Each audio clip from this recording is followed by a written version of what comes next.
Hey, what's going on? Welcome everybody to the show today. Today is going to be a fun one. We are talking about what our potential commencement speeches would be to the class of 2025. Now, this is something we've been talking about wanting to do for a little while here on the show. And I actually got the idea from working with a client who's doing something similar.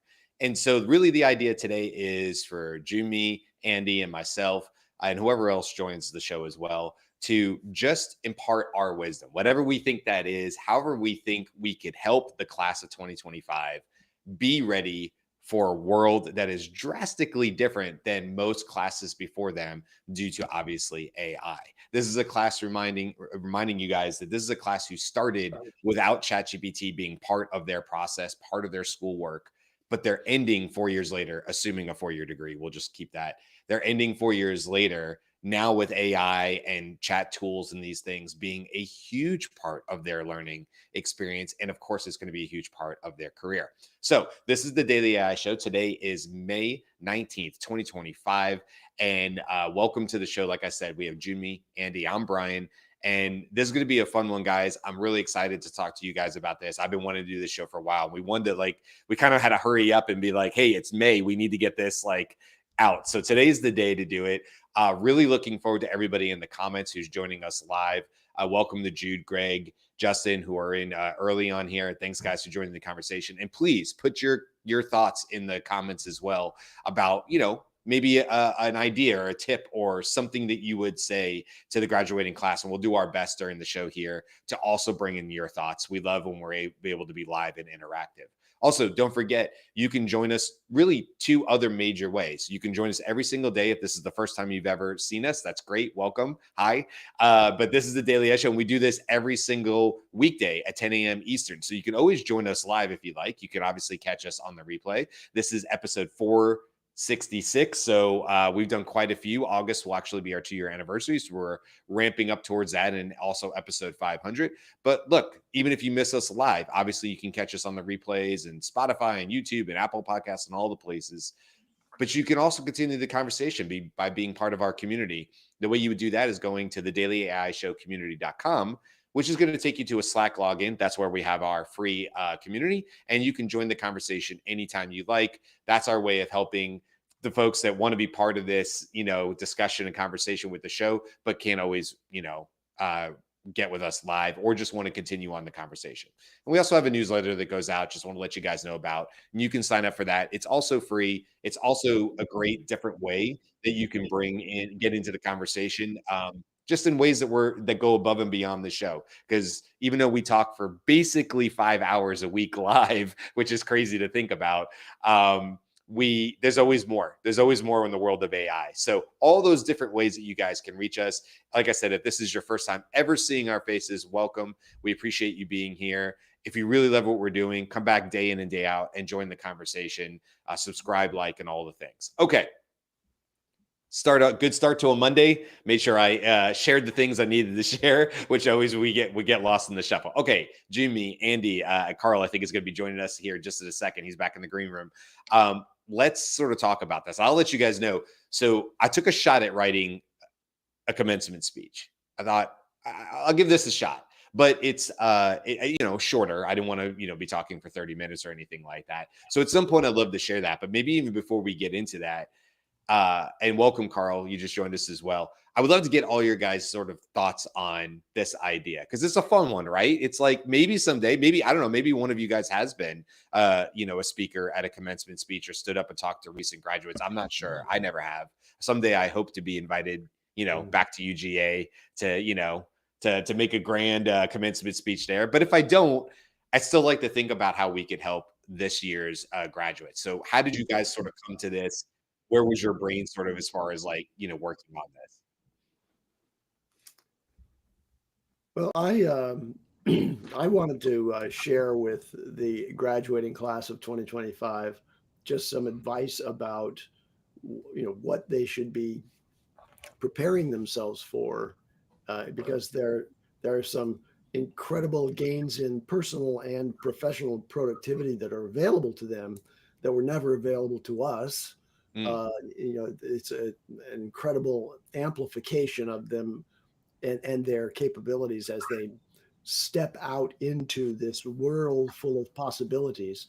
At the same time, there are economic disruptions that are driven by AI that make that kind of a pothole filled road for them that Mm, they think about carefully. So I thought, just in thinking about what I would do, I decided to just stay on the side of, here's all these incredible tools that you have available to you now, rather than here's the frightening possibilities and you need to kind of develop some cautions around what's going to happen for you. That just seemed a little uninspiring, shall we say. yeah. You made me laugh because you talked about the frightening thing. It wasn't my commencement. It was the year before me. I graduated in 2000. I want to say it was the UGA commencement in 99. And for those that remember Ted Turner, he was big in Atlanta, obviously. He owned the Braves for a while. He was also the founder and CEO of CNN, as well as Turner Broadcasting, big person. And Ted Turner was kind of like a Ross Perot style person, if you remember him. And he would go off the cuff. He didn't have any problem going off script. And he went off script. Whatever he had or somebody had put together for him, he took a left turn.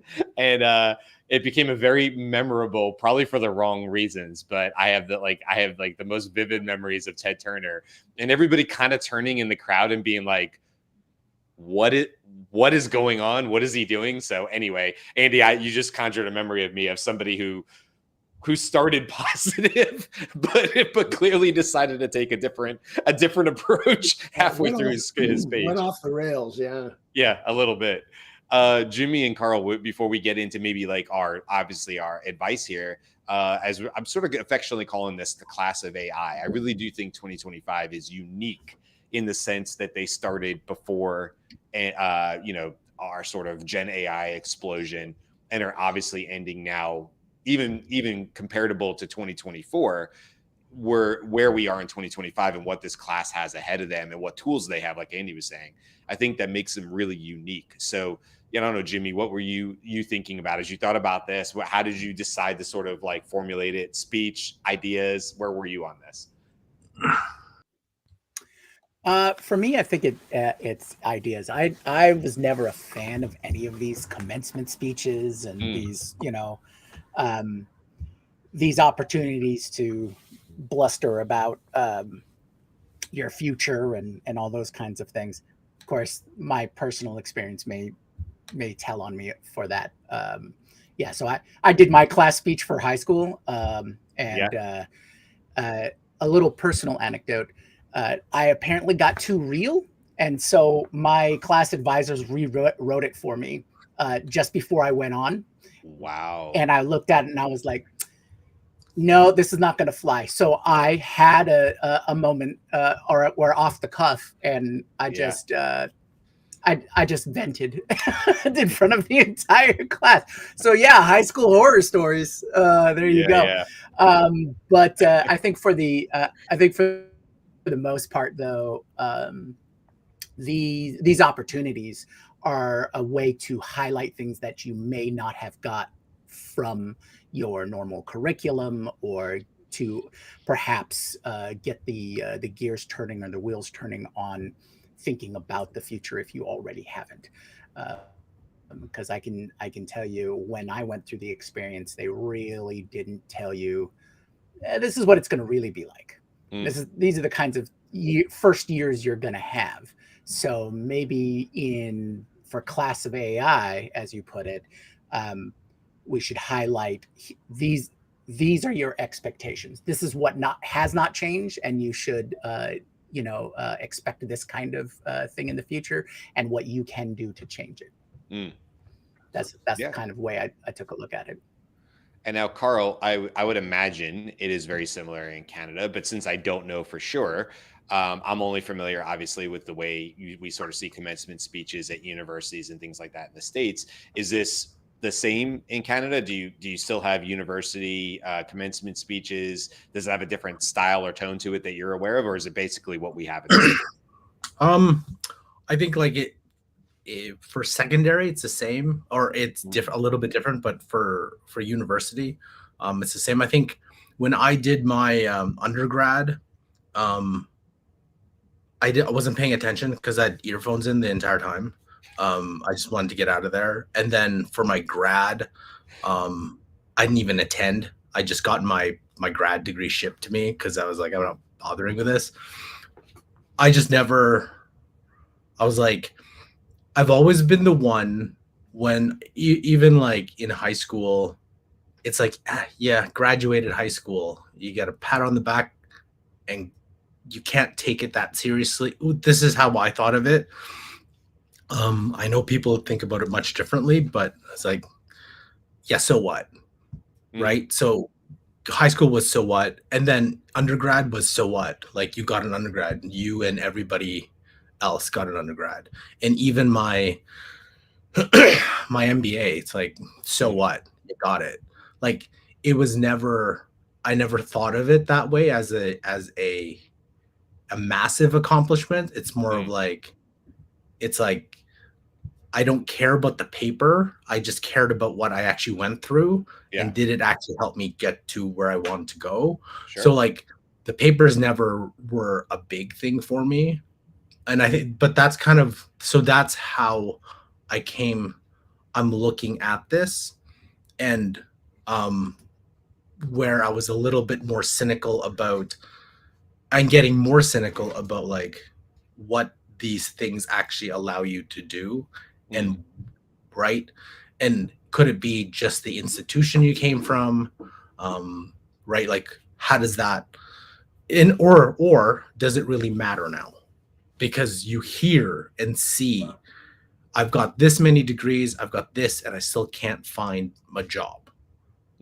Or I still can't do so. But I do, and I'll get to it to where we're talking about like what's the advice, because I think I'm not saying post-secondary education is not important, but the intent of why you should be going there, right? I think you may want to double check before you just go there. Yeah, 100%. So, look, this is not the point of this conversation, but it's worth saying that at least in the United States, we have a huge problem where since the time I graduated from college 25 years ago, in fact, last year, I think I was saying on the show last week was my 25th anniversary. I actually graduated on May 13th from UGA. And in those 25 years, I don't have the numbers in front of me, but college in general, tuition in the States has exploded by like 20x, something absurdly crazy, outpacing inflation by bonkers numbers. And also what's to be expected on the other side of that college degree also has maybe changed a little bit. So I hear you, because like, I think it is part of the conversation of what would you say? We're in this hypothetical situation. We've had people who we're just going to say a 4-year degree. It's okay. I know that 4 years isn't everybody's cup of tea or whatever, but like, just to keep a hypothetical on this, we've had this class of 2025 has gone through university, college, for 4 years. And maybe like a lot of people in the States, they're emerging with student debt, maybe not.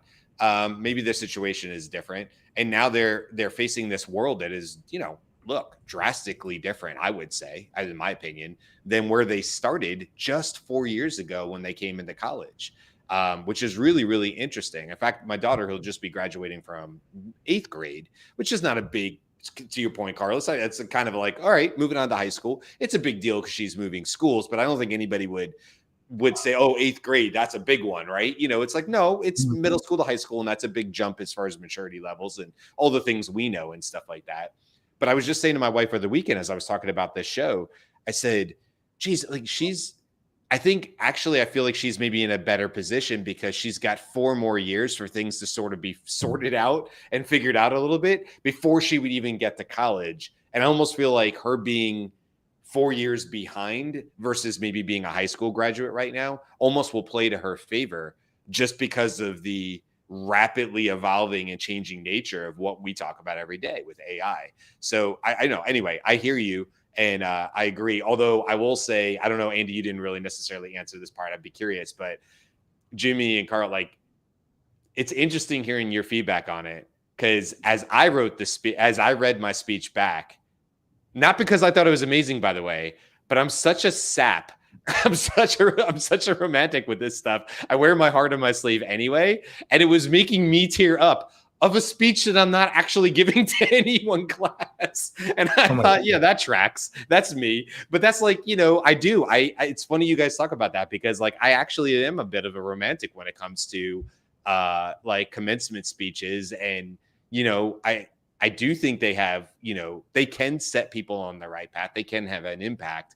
But it was interesting to hear your guys sort of like your experiences and stuff. I don't know, Andy, did you have a similar state? Do you remember anything about your commencement speeches, or maybe perhaps one that you've given or anything like that? You know, I wish that in the moment of my commencement, you know, sitting amongst hundreds of my classmates, I wasn't completely distracted, you know, by that. Mm, Or maybe if the commencement speech had been given to us in advance and we had like a cheat sheet, an outline, I mm, might remember it. But I have absolutely no recollection of what was said. yeah. It seems like a bunch of homilies to me, you know, Mm, encouragement and you know, sort of emotional reflections on this important phase of life. But now with the AI class, they have a very challenging future in front of them. Challenging not only in respect of, you know, the possible difficulties, you know, the normal course of a personal career is not as guaranteed, I don't think, as it was for my generation anyway. And at the same time, there's enormous opportunity that's presenting them. So they're challenged to rise to that, to fulfill that opportunity. And they're also simultaneously challenged with the difficulties of, you know, what does it really mean? I went to high school in Japan. And in oh, I Japan, don't think I knew that. Maybe I yeah, did. I went to Yamato High School near Tachikawa and Yokota air bases in Japan. Mm, And in Japan, you know, there was this lifetime employment culture that happened to be extant at that time from high school. And Japanese people graduating from college and or high school could expect to join one of the Japanese companies and be there for life. yeah. There was a contract in effect that you join us, you be loyal and you come to work and we're going to take care of you for the rest of your life. Mm, That's not happening here, mm, right? And so it's daunting. Things sure. have changed dramatically since I started out. Yeah, I mean, I think I remember that. I don't know. I'd have to ask my dad. I mean, my dad joined TWA, which is a defunct airline for anybody that's too young and doesn't really remember them being around. But they were based out of New York, and my dad was a mechanic, came out of Navy Reserves. Situation that's similar. I think a lot of people would know this sort of story. Like he got home, his father said, "You have an interview on Monday. I've set this up for you," and he started as a mechanic, quite literally. Like got home on a Friday from the Navy, and on Monday he was at TWA. You know, and this is mid 60, 68, something like that. And although my dad didn't stay at TWA because the airline was faltering and the Lee Iacocca stages and things like that back from the 80s and 90s that people up north would remember, he had to leave. And so he ended up being at Western Airlines for 1 year, and then Western got bought out by Delta, which is how my family ended up growing up in Georgia. And I grew up in Peachtree City, Georgia. But that's because where a lot of the Delta transplants and Western transplants came from California. Anyway, I say all that to say he didn't go to college initially, but was in aviation his whole career. Not the same company, although I think my dad would have stayed at TWA had TWA been a great, you know, in a great position. He would have stayed at that company and moved his way up through it. And actually, my dad got his college degree from Embry-Riddle University. If I graduated in 2000, I think he got his degree in like 98 or 99 between me and my brother. My brother and I were both in there because it was getting to a point in his career where it was becoming a limiting factor, him not having a college degree. And, you know, he went back and got it through Embry-Riddle and stuff like that. So, you know, Jen was saying in the comments, I wanted to bring it up that, you know, my mom never went to college. My dad hadn't, like I said. And so for me and my brother, you know, college was a foregone conclusion. Like you are the first generation to be able to go to college. And, you know, that's something you're going to do. And no offense to my parents, I don't know that there was much of a plan beyond that. It was like, you go to college. And because of my own ignorance and whatever, when I got out of college, I didn't have a plan. I had a degree, but I didn't have a plan. And I really did struggle and flounder for quite some time after college, not really understanding the job market, not really understanding what role I played in it. I've said this before, but I really did emerge from college thinking people were going to be banging down my door offering me a job because I had a degree. I now look back on it and think, well, that was foolish and ignorant. But I truly didn't know better. I should have, but I didn't. As a wet behind the ears 21, 22-year-old, I didn't know better. And so I thought, I have a college degree. That's enough. And it wasn't. There was a hard reality that followed in the years after that with living in Orlando, until I honestly became a firefighter. And the irony of that is I didn't need a college degree to be a firefighter. I could have started right out of high school. So I had a 4-year degree. And weirdly enough, the 4-year degree was actually in some ways detrimental to me as a firefighter, because it gave the impression to some people that I was trying to be one better than them or a little uppity. How should I show up in a firehouse with a 4-year degree? Who are you trying to show up? What are you trying to prove here? That I'm not as good as you? I ran into a lot of that when I first started as a rookie, where I had some older folks in there that were, longtime firefighters who didn't quite understand why you would get a 4-year degree and then come back, in their words, back to firefighting, because I had other opportunities. Really, really interesting. All right, that's neither here nor there. Let's get into what we want to put out there as far as the thoughts and for this class of 2025. I'd be happy to. I don't think mine would take very long to read, maybe less than 3-4 minutes. Are you guys cool with me sharing my my commencement speech, and then we'll get into your guys too and see? I'd love to hear what you guys think in the comments as well. Let me know what you guys think as far as this commencement speech, or whether you think I hit the right tones or not. Whether did I say the right things, or would you have said it differently? I think that's the fun of this conversation. Okay, I'm going to pull it over into this screen, so I won't be able to see my lovely co-host here, so I can read it in front of me. But I apologize. I obviously have not memorized this, so I'm going to be reading it right off of a Google Doc. Okay, here we go. Here's my commencement speech to the class of 2025, who I'm going to call the class of AI. All right. Good morning, graduates, families, friends, and anyone I promised a free lunch to laugh at my jokes and clap at the right times. First, congratulations. You earned today with late night study sessions, group projects, and more caffeine than I would care to calculate. You should feel proud. And you should also feel hungry for what comes next. Now, a confession. Despite my youthful good looks and undeniable charm, I'm actually graduated back in 2000. I know, it's shocking. In the 25 years since, I've done my fair share of pivoting, ran my own businesses, battled fires back here and at home in Iraq. I collected job titles the way some people collect concert posters. For a long time, I worried this zigzag resume made me unreliable. Today, I see it as my superpower. Moving from entrepreneur to firefighter to consultant forced me to stay pliable, bendable, ready to learn the next thing before the ink was dry on the last business card. Now, back in 2000, the next thing was the internet. We were dialing up on squealing modems, discovering that you could buy books without leaving your couch, and arguing whether email would replace real letters. Nobody knew where it was heading, but we jumped in anyway, building, breaking, and rebuilding as we went. You, the class of 2025, stand at the dawn of a technology leap even bigger.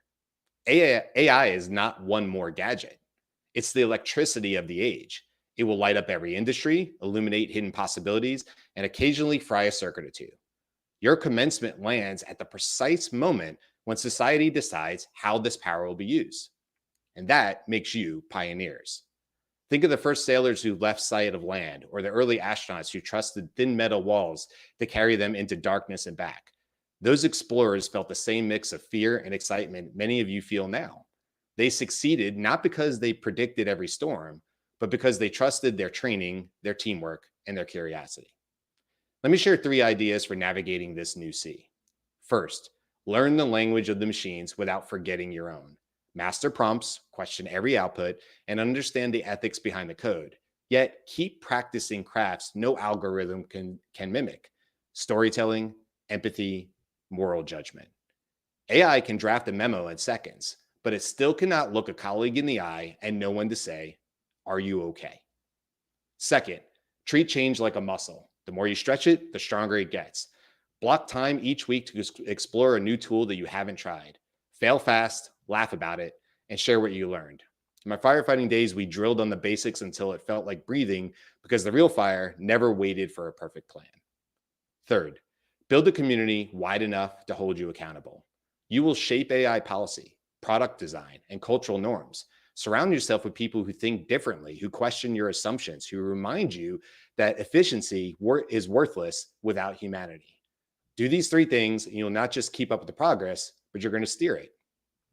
Some people worry that AI will make human work obsolete. History tells a different story. Every leap in technology, from steam engines to smartphones, created more opportunities than it destroyed. The jobs changed, the skills shifted, but the needs for curious, adaptable people only grew. You are entering a workforce that are a rare, coveted resource. You're adaptable by design. And look, the stakes are high. We look to this class to write responsible code, to guide lawmakers, and to ask hard questions about bias and fairness. In short, we will expect more of you than most classes before you. And I believe you're ready. So take a deep breath and feel the weight of that responsibility. Then feel the excitement that comes with it. You have a chance to drive a technology that could cure diseases, feed the planet, and solve problems we haven't yet named. That's not a burden, that's an invitation. So graduates, I cannot predict every adventure ahead, but know this: if you stay curious, stay flexible, and stay kind, you'll handle whatever the future throws at you. The rest of us cannot wait to watch, to cheer, and occasionally to ask for tech support. Congratulations, class of 25. The horizon is wide open. Set sail. NC. How did I do? That was great. And perfectly formal too. I think that would pass muster at almost any graduation. I was hoping so. I was trying to make it feel, in line with what I would feel like a commencement graduation would feel like. I think I've listened to commencements that are very long and amazing.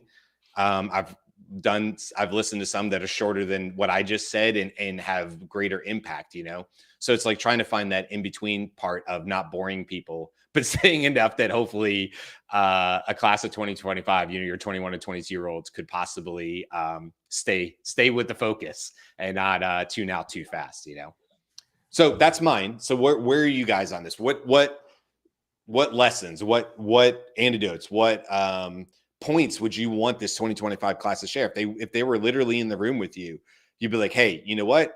I kind of deal with this AI stuff quite a bit. We talk about it a lot on the show. Here's what I think you need to know. What do you guys think? I'll go. Okay, go ahead. Oh, okay, you go. That was perfectly timed with both of you. Carl, you go. I think we, and maybe this again coming from where I'm kind of looking at it from the eyes of the person who just graduated, right? Because there's too many things that are going on, so I don't want to be. I hate sugarcoating everything, so I'm just gonna be dead on honest. I'll be like, and are we talking to people who are getting into the workforce, or are we talking to like secondary students going into university? People. I mean, the way I looked at it, at least, is people entering the workforce after a 4-year degree. Let's just call it after. Oh, okay. Yeah.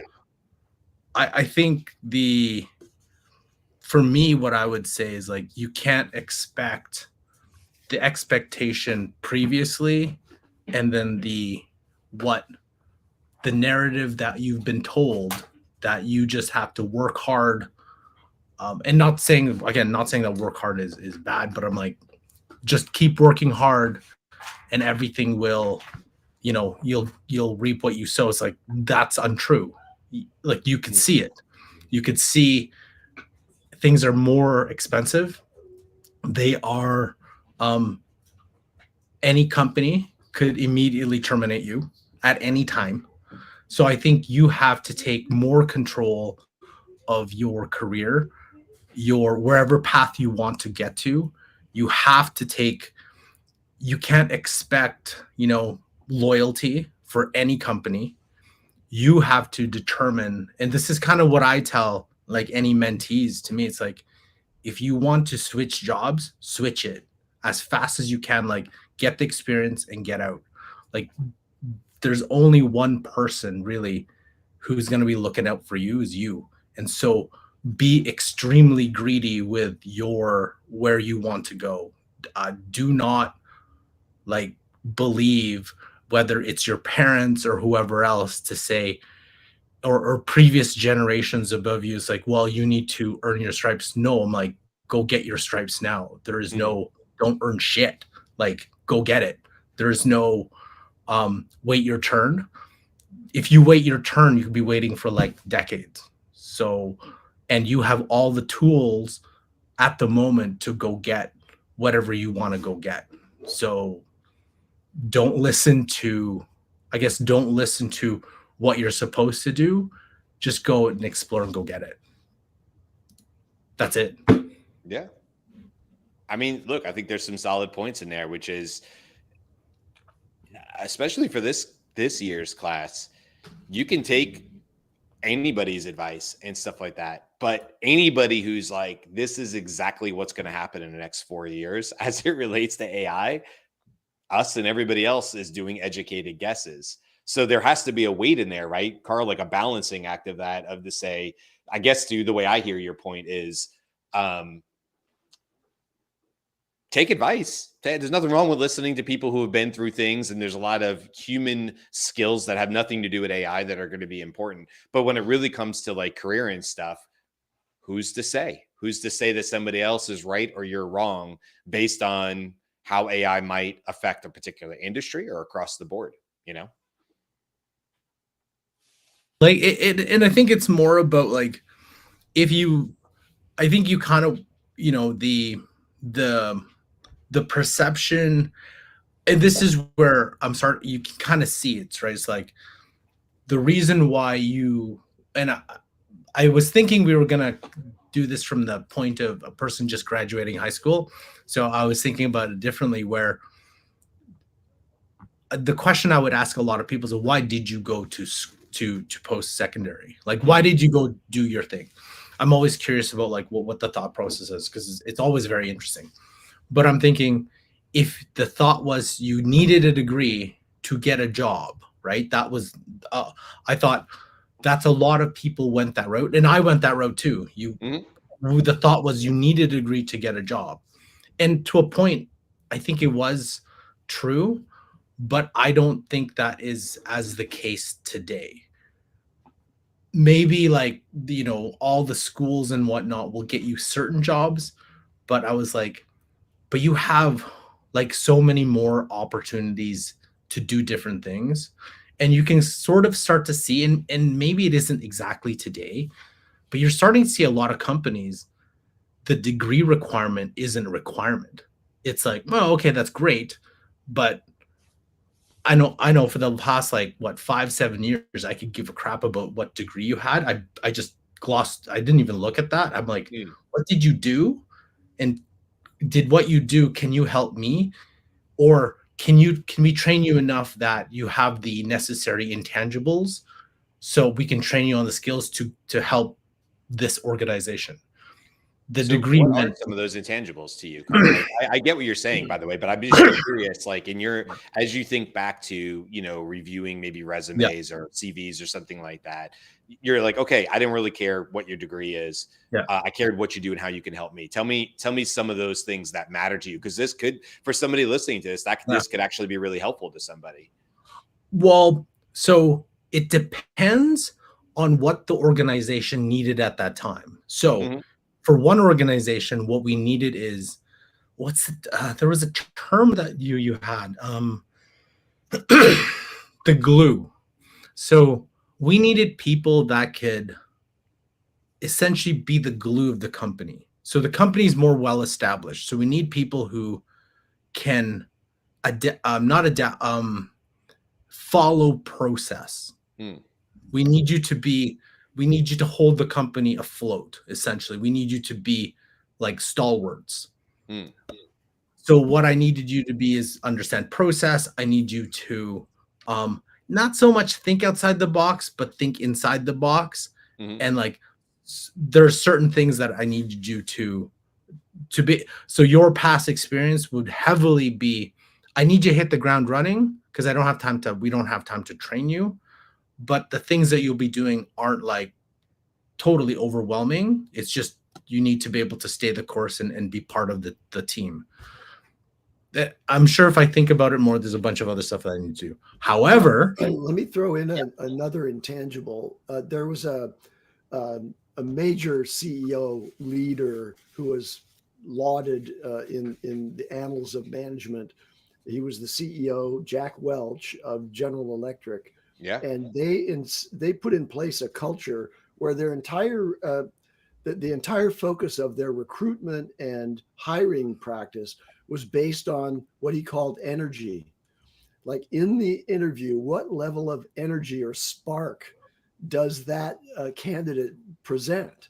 And you know how in a conversation with somebody, you can kind of sense whether they're a little frantic or their energy is really calm and reserved and solid. And you have ways of assessing those things. But what they were really looking for was a level of energetic enthusiasm for the idea of working at General Electric. And it had to be authentic, right? So they trained each other, in effect, as a culture, to recognize and favor people who demonstrated energy. It's an intangible asset, right? It's hard to measure.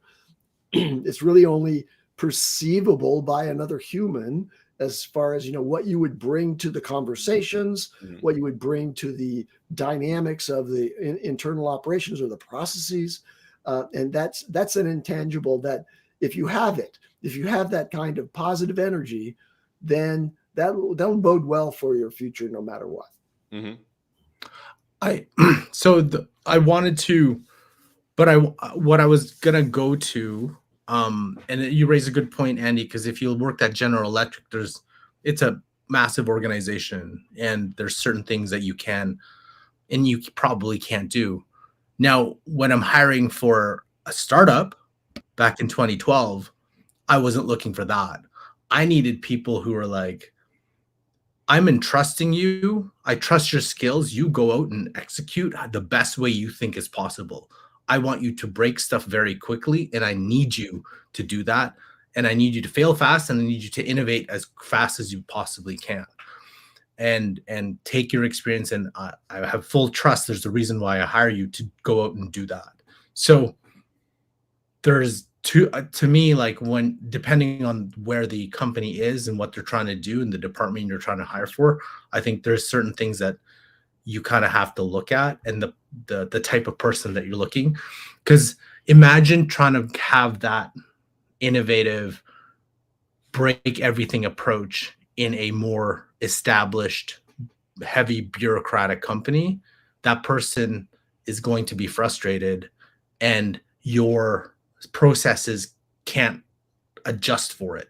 And that's where I see sometimes you get one person, they're very like, it doesn't fit.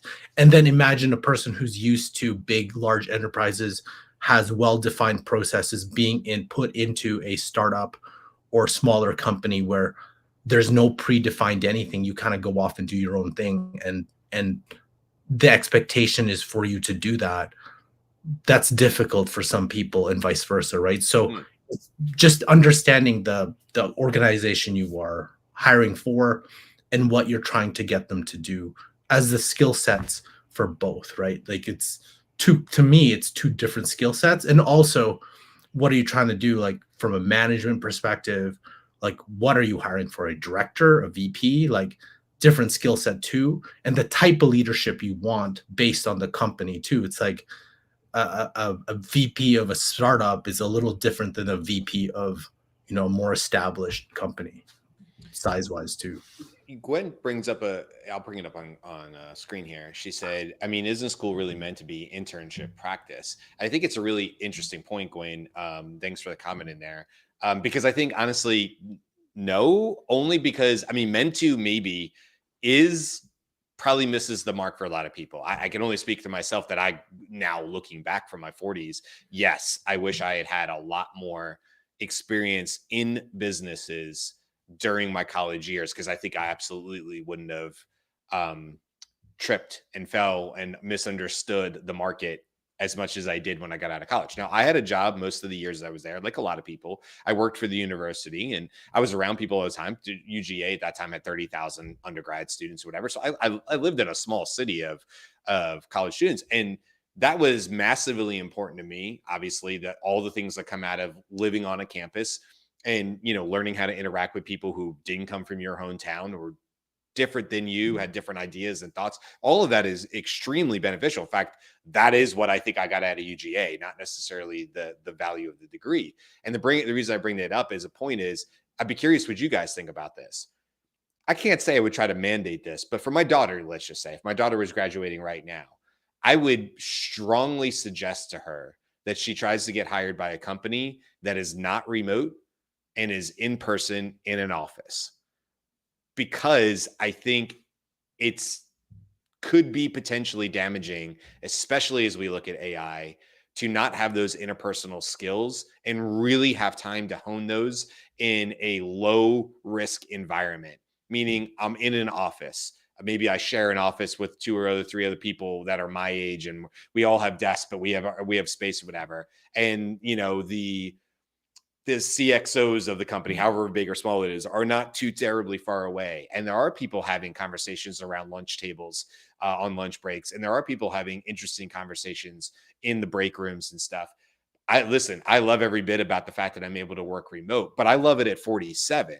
I don't think it would have been very impactful for me. In fact, I'm very grateful for my firefighter days, because even though that's not a traditional office setting, living in that house, working in that house 24 hours a time absolutely forced me to improve my communication skills, not only with my coworkers, obviously, but every time I walked into a stranger's house on a fire call, EMS call, whatever it was, you had to really hone those communication skills. And it was pretty obvious when you messed up, but it was low risk. You were young and you had people around you that could help you. I do worry in a very easy environment where people can work remotely from wherever, that you might have a 21 or 22-year-old sitting exactly where I am. And unless they have outlets like this and maybe the occasional Zoom meeting or whatever, that they're not going to get the same interpersonal skill building that they need to be really successful in a future of AI, where they won't only be communicating with other people, they're going to be communicating with agents as their coworkers. Generally speaking, I think that would be correct.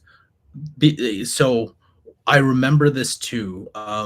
Back when I was still at Benevity, when we locked down for COVID, and 3 years later or so on, the people who looked at that, they had graphs of this and stuff from the 1,000 employees or whatnot. The people who had mental difficulties from I think they ran surveys about depression and mental health issues, leaned, not everybody, leaned towards younger employees, especially those who are first job, right? Just because you're on Zoom all day, you're stuck. Mind you, COVID's a little different too, right? You're kind of stuck and you can't really do anything either. So it kind of sucked. But it did force that, right? Yeah, it did force it. 100%. You couldn't even go out, right? There's no bars open, no nothing. I think though too, obviously depends on the person, because I'm sure we can find individuals who are dynamic and being able to do that. But when you see it, there's people mature in different ways in their career, and some people obviously need more, some people need less. It depends. I'm not sure. In my case, I don't know what would have happened, just in my career progression and whatnot, if it would have hindered or helped that it's full return to office or remote. On the other side too, I do feel a lot of the senior leaders, presidents, believe, hey, you know what? I grew up that way, so I think it's right. And I'm like, yeah, you grew up that way, but we haven't really done a case where a full company, and I've seen full companies, full remote companies with lots of fresh grads are doing okay. Yeah. Like, I mean, right? Scaleton, quite honestly, would be one of those. We're fully remote and we do have fresh grads that work for us. So And you're right. So you're right. It's not a like for everybody type thing. And you might be right that I might have bias of my age. And I might be like, well, that's what I needed. So I think that's what new graduates need too. And I might be wrong about that. But I Yeah. do think it maybe has a place to be in the room. And I'm not sure. Yeah, and I think like when you're looking at just from a new grad's perspective too, there's so much that's coming at them. I think even more so than when I graduated back in like I think '08, '09. And like if you think about it too, that's when social was just starting. Like Mm-hmm. you didn't have bombarded with all the different things that you have now. So it wasn't as if like you're getting all the news and feedback and commentary and takes different people have, which I think is even harder now because you have to discern, okay, what's fake, what's real, and what's what's a take that's from a very unique position that may not apply to me. What could like there's so many things you have to look at, media, social media, there's so many elements there. I think it's harder to know what to do, where to go. And I think this is where it's like you just got to go and explore, especially and I think you have the beauty of time. Like if you do something and it doesn't work out, okay, you maybe wasted a year, right? Instead of trying to get it through or sticking with a company. We've seen this too, sticking with companies for so long, thinking that, my break is coming, and you've been there for 15 years and you're like, what happened, right? Yeah. That's the last thing you want. So it's like, yeah, go explore as much as you can, find the things that you like doing, find like this is the time to do it. So when I mean go break things, literally go break things, like Yeah. go out and explore. And yeah, when people say, oh, you should pay your dues, I'm like, what? No, it's a different world than back when I think you did pay your dues, you would be rewarded at the end. Right. But I think now if you pay your dues, you don't necessarily get the reward, right? Yeah. Especially right. Even back then, Right. it was a watch and a pat on the back. Or today's version of that would be pay your dues and we'll throw you a pizza party once a month for employee appreciation. And you go, this isn't what I thought I signed up for. Yeah. I know that's okay. Go ahead, Carl. I was just going to say, like, I want to make sure within the last 10-ish minutes here too, because I feel like Andy and Jimmy, you guys haven't had an opportunity to share as much. I certainly can be quiet. So I'd love to hear from you guys too, but go ahead and finish your point, Carl. I also think the last piece is how many of the grads are in debt. Yes. I think that's a big, like, right? Like, and it's a bigger debt than I think previous years. So you're like, okay, if it's that much in debt, what, like, that also limits your decision. Like it's a big issue too, right? Yeah. So that's something you have to think about. 100%. It's an unfortunate thing. It impacts where you're going because you need a job fast to start paying off that debt. Exactly. You have less ability to go break stuff because there's a lot more riding on it. I have to pay down this debt or whatever, as opposed to maybe. And look, it is. I feel like Jen would say this. It is a privilege for people to get out of college without college debt. I did. I got out of college without college debt. My parents were able to pay for me and my brother. I understand that privilege and what it was for me. And it did allow me to sort of bounce around a little bit in those early years without, feeling a bigger pressure than I already had, that I needed to settle into something and be successful right away because I had student debt. So yeah, when you're young, I mean, I'm not saying everybody comes out of college this way, but when you're young, potentially single, don't have kids, don't have a whole lot of like big life responsibilities. Sure, that's a great time to be flexible, break stuff, move around, find out what ignites you, what excites you, and then, go try it. Andy and Jimmy, what do you guys think? Well, okay, I'll give a quick breakdown.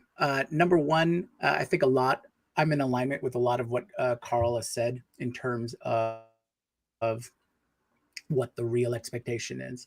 I think it really comes out to, if I was going to give it any advice, number one would be take the time to figure out the kind of life that you want. There is a direct correlation to the balance between independence and freedom and stability, right? If you don't mind having less stuff, or you don't mind having less costs in your life, you can be more free, right?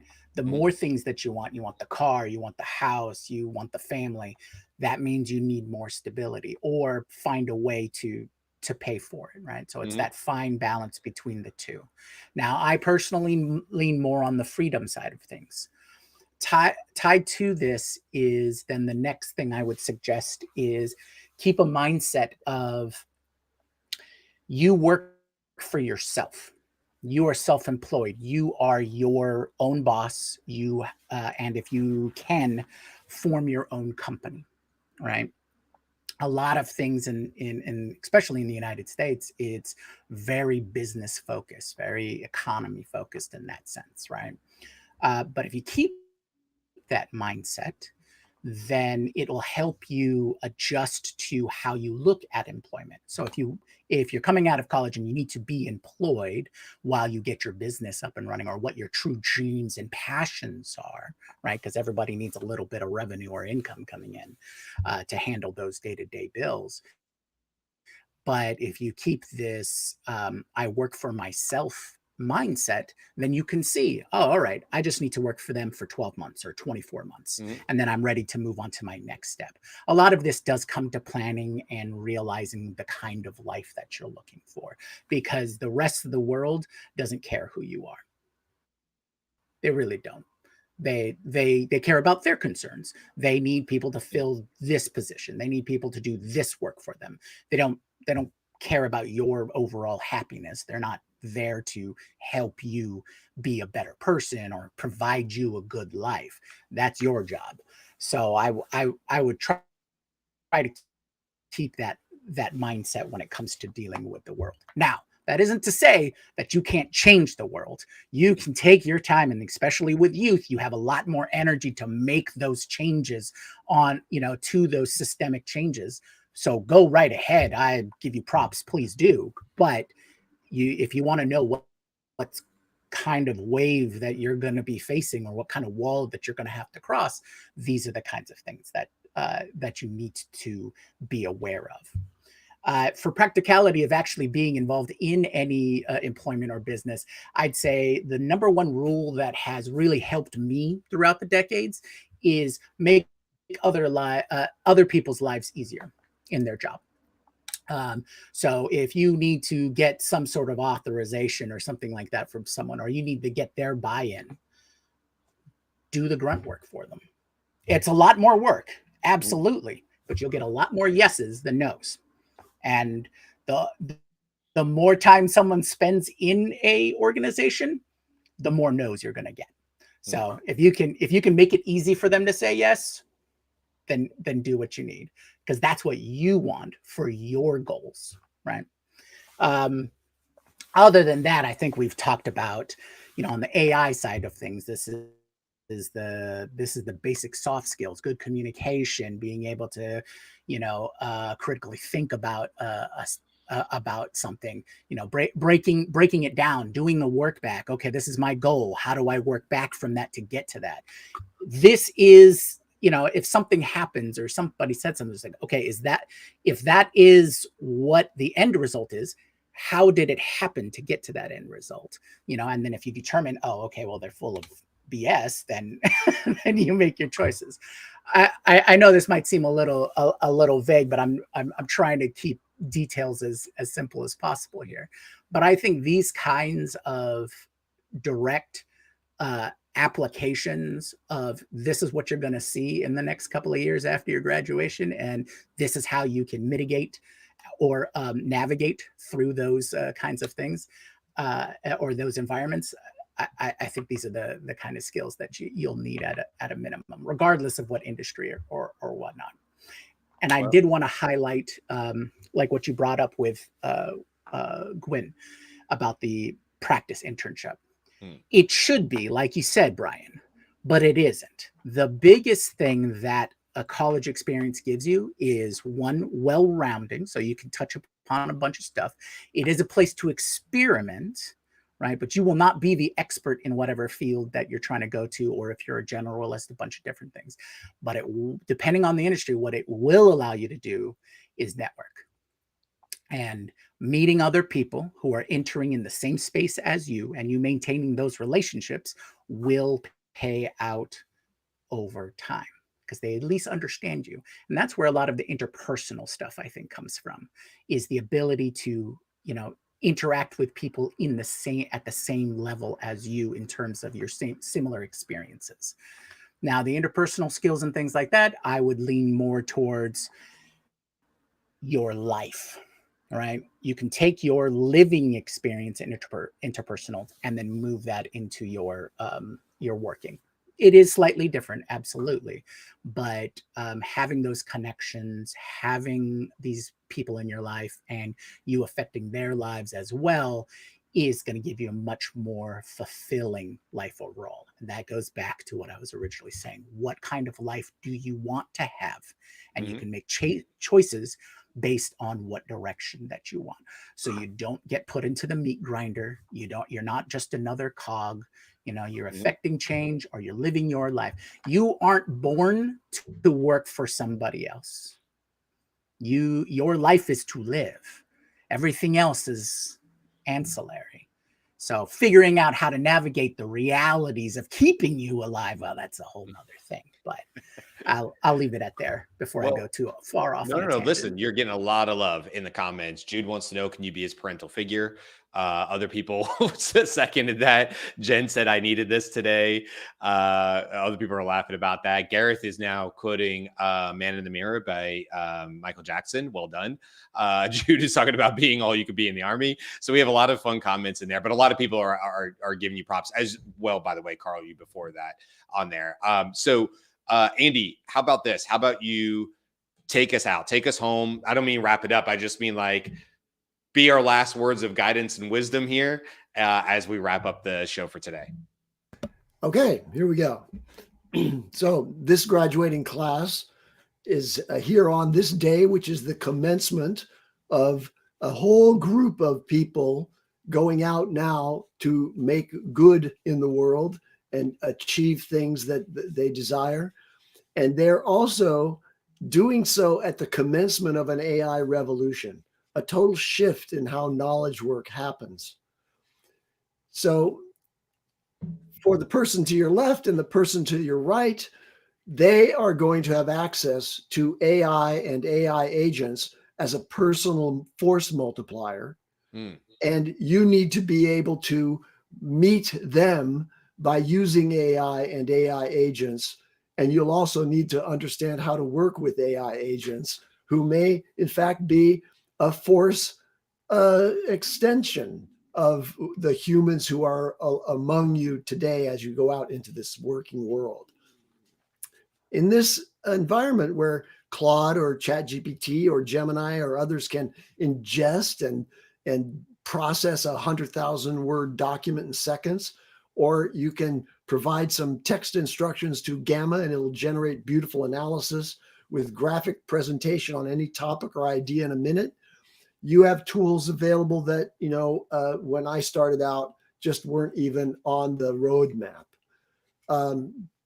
For many decades after I graduated from college, the operating system ended up being spreadsheets, Excel, the earlier ones like VisiCalc and Lotus 1-2-3, but Excel ended up being the dominant player there, ultimately, shifting to the web and, making it available in Google Sheets and in other forms.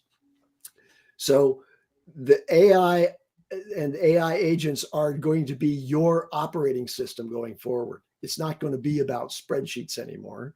Spreadsheets are one small aspect of what AI is going to enable you to do. The other aspect of AI's advent is that Now, everyone among you has broad access to expertise. So tools like Notebook LM, Deep Research, and Perplexity provide expert level knowledge and can teach you skills and make them accessible not just to you, but to everyone. So unlike my generation, technical abilities that once required years of training, complex data analysis, comprehensive literature reviews, design work, etc., all of that's available to all of you on demand. So these now become the table stakes, the expected capabilities for every one of you as you go out into the world. There are 6 main areas where tools are available, and I invite you as the challenge that you have now going forward to make sure that you know what the best and easiest ways are to exploit the AI tools in each one of these 6 categories. Content generation tools, many of you have already started to play with that. Text, audio, image, video. You can generate things using AI at an incredibly accelerated pace. Data analysis and visualizations, the second one. Excel Copilot, right? So you get Copilot inside Excel now, or you have Gemini inside Google Sheets. Data analysis is now available to you in natural language rather than having to memorize statistical formulas and understand the complexities of operating a spreadsheet. Number 3, workflow automation.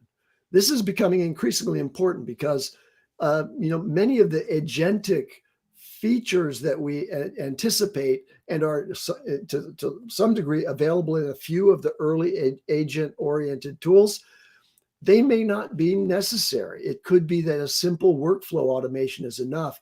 And there are profound tools now that are available to allow you to do multi-step processes on your own desktop or in your work environment. And you should understand and know what the best tools are and how to use them in workflow automation. Number 4, strategy and decision support.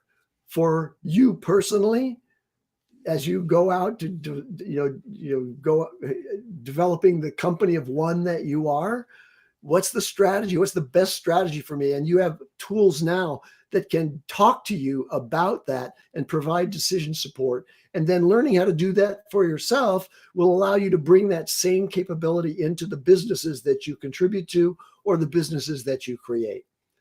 Number 5, software application coding, development, and operations.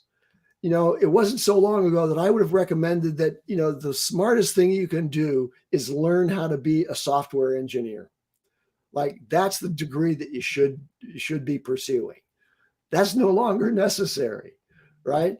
But you do need to understand how best to use the new agentic tools that can develop code and applications for you. And not only that, but mount them on the web and deliver a service out there of your own design and creation, completely coded by an AI assistant. Finally, just in terms of your personal productivity, whether you have to do your personal taxes or you have to draft a letter to the county to complain about a certain situation you have, the AI tools are waiting there for you. And if you're not taking advantage of them, you're wasting some of your time. So take advantage of all of those tools out there. That's my biggest advice to you. And there's a wide range of specific tools that go beyond the main ones that you've heard of and that are the sort of collected capabilities. There's specific tools at the lowest levels for almost any specific thing that you want to do. Go find them. I love it. Really, really good advice. And of course, we'll end on the last one, which is follow this show.